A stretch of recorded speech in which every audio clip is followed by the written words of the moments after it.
J. Cole's final album, The Fall Off, is officially here, and all I have to say is wow. What a masterpiece. From top to bottom, I enjoyed this album through and through. The production is crazy, his lyrics are crazy, his rapping and singing is just insane, and it's honestly truly inspired me as a producer and just a fan of music. In this video, I'm gonna be making a beat from scratch that I think would fit the vibe of this album perfectly. I've got some ideas and some new gear that I'm excited to show off in this video, and I'm actually gonna be starting on my drum kit over there, so let's jump into it.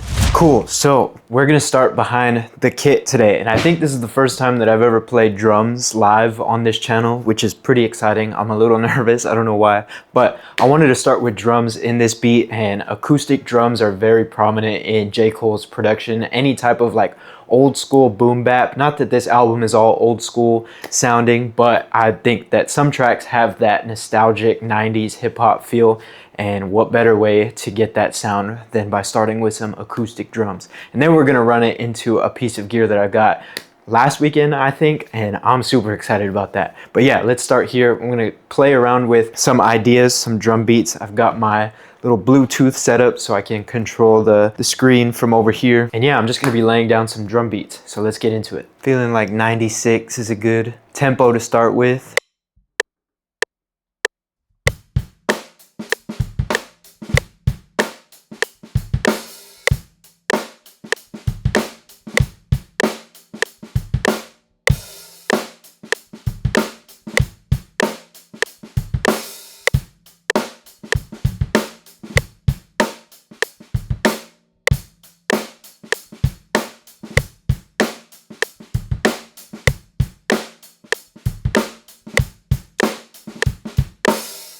Go ahead and save that one. Just get a couple more and then I'll choose the best one.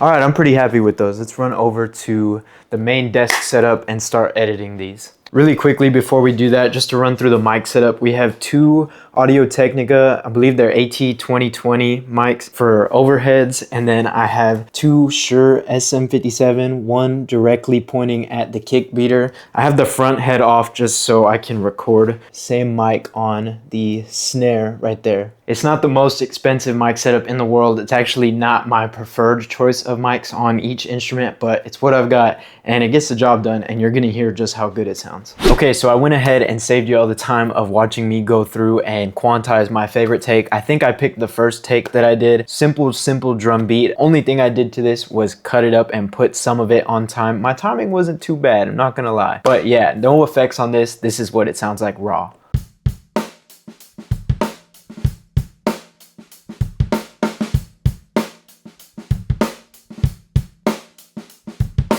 So fire, clean sound, definitely a 90s hip hop type of vibe, but it sounds a little too clean for an old school boom bap beat, which is where this new piece of gear that I got comes into play. So this right here is the Tascam Porta Mini Studio 3, which I just got at a local antique shop like a couple weeks ago. If you're unfamiliar with what this is, basically this is how they used to record music back in the day on this cassette right here. You would pop in a cassette, an unused blank cassette, you would close that up, and then you've got, this one only has 2 inputs, but it's got 4-track recording. You would record into this thing, which is basically like an audio interface nowadays. You would record into this thing, it would come out on tape, you would press record and play, and then you've got all your little buttons right here. Very like old school way of doing things, but you get a sound that you cannot really achieve using all the clean new school audio gear. You can get it through plugins and this and that, but nothing really beats the real thing. I really hope I'm not butchering my explanation of this super cool tool, but I'm pretty sure I am. But at the very least, all you have to know is that I'm gonna run these drum sounds through an actual cassette recording, and basically it's gonna take this super clean sound that I achieved using my audio interface and mics back there on my drums, and just kind of like distort it and give it a vintage sound in a really good way. It's a good sound that we're going for, even though it's making it not sound perfect. All right, so I just finished the process of moving everything from the DAW to the cassette, back from the cassette to the DAW. It's not the easiest process in the world. If you guys want a whole video on that, let me know down in the comments. But I am going to show you guys the night and day difference that this machine makes on whatever you run it through. So the first 4 bars is what you guys heard earlier, just what I recorded through my audio interface, and then the last 4 bars is through the cassette back into the DAW. So this is what that sounds like. Wear headphones for this part if you really want to hear it, but even on a phone, you can definitely hear this difference.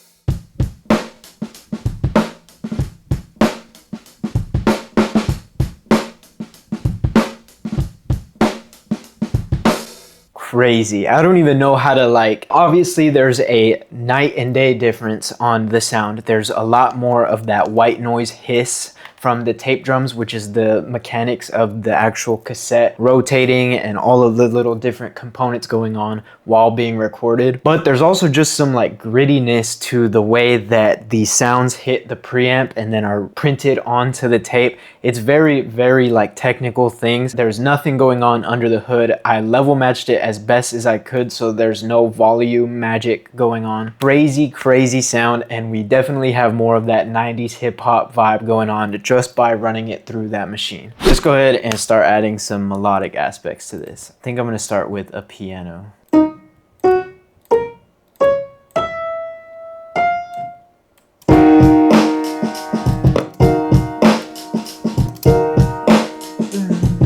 Maybe we can have it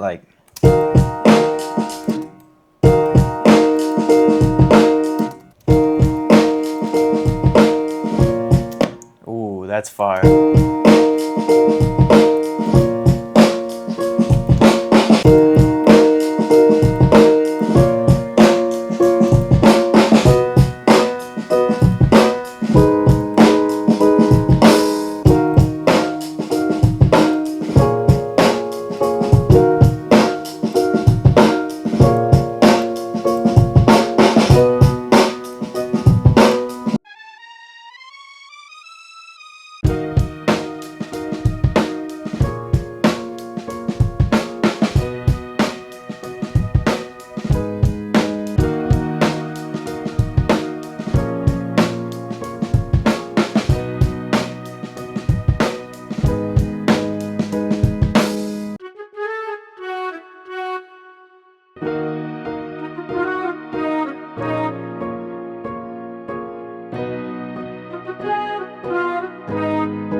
Alright, so I made the drums first like you guys saw, and then I added some melodic aspects on top of that. I kind of don't like what I'm making, just in terms of a full beat. I love the sample and I love the drums separately, but they're not really mixing well. So I rendered everything to one audio track right here, and I think I'm gonna flip this sample. I've got some ideas. I think it would sound really cool, so let's do it.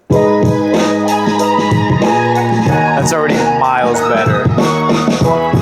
Let's see what happens when you put Deja Vu on it.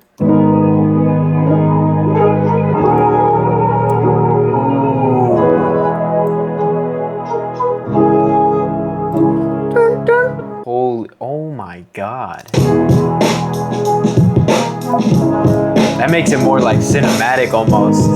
Making this beat was full of ups and downs, just a lot of troubleshooting that I had to do going from my DAW out to the Tascam back in, and also just messing with the screen recording in OBS at the same time when doing all of that. It was a nightmare, but I hope that you guys enjoyed this beat, and I hope that you learned something from this. If you want a full breakdown or more in-depth detail of that Tascam recorder, definitely let me know in the comments. I'm still getting to learn it. But yeah, I appreciate y'all for watching this far into the video. Here's the full beat.